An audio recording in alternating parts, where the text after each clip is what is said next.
Making কৰি breaking নহয় নহয় খবৰৰ নামত অযথা চিঞৰ বাখৰ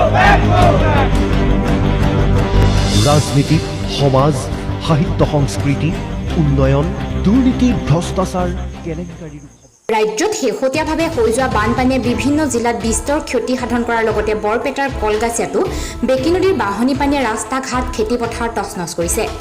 কলগাছিয়া হালধীয়া গাঁও আৰু কলগাছিয়াৰ পৰা লাচাংগা ভায়া হৈ খাৰবালিলৈ যোৱা প্ৰায় 2 কোটি টকা ব্যয় সাপেক্ষে নতুনকৈ নিৰ্মাণ কৰা পথ বানপানীয়ে ছিন্ন ভিন্ন কৰিছে, যাৰ ফলত যাতায়াত ব্যৱস্থা একেবাৰে অচল হৈ পৰিছে। বানপানীয়ে ৰাস্তা ঘাটৰ বিস্তৰ ক্ষতি সাধন কৰাত বৃহত্তৰ অঞ্চলটোৰ লগতে কলগাছিয়া খাৰবালি লাচাংগা আৰু মুৰাৰী গাঁৱৰ লোকসকল চৰম অসুবিধাৰ সন্মুখীন হৈছে। কোনো ঠাইত তুলুমীয়া নাৱেৰে যাতায়াতৰ ব্যৱস্থা কৰা হৈছে যদিও সৰ্বসাধাৰণ ৰাইজে জমৰ যাতনা ভুগি আছে। এই ক্ষেত্ৰত গড়কাপ্তানি বিভাগৰ লগতে স্থানীয় বিধায়ক আৰু সাংসদৰ সুদৃষ্টি কামনা কৰিছে অঞ্চলটোৰ বানাকান্ত ৰাইজে।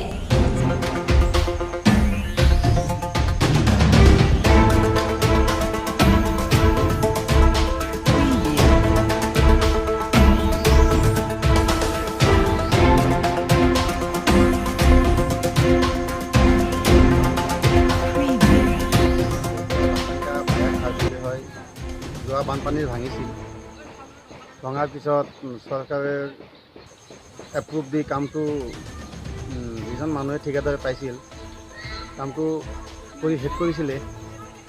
এই কামখিনি 80% কাম ক্লিয়াৰ হৈছিল। ক্লিয়াৰ হোৱাৰ পিছত এতিয়া এইটো যিটো বানপানী হৈ গ'ল, বানপানী আগৰ বানপানীত যিখিনি ক্ষতি হৈছিল তাতকৈ এই বানপানীত বেছি ভয়াৱহ ক্ষতি হৈছে। আমি যাব নোৱাৰোঁ, নাৱেদি পাৰ হ'ব লাগে, গতিকে আমাৰ বহুত কষ্ট হৈছে।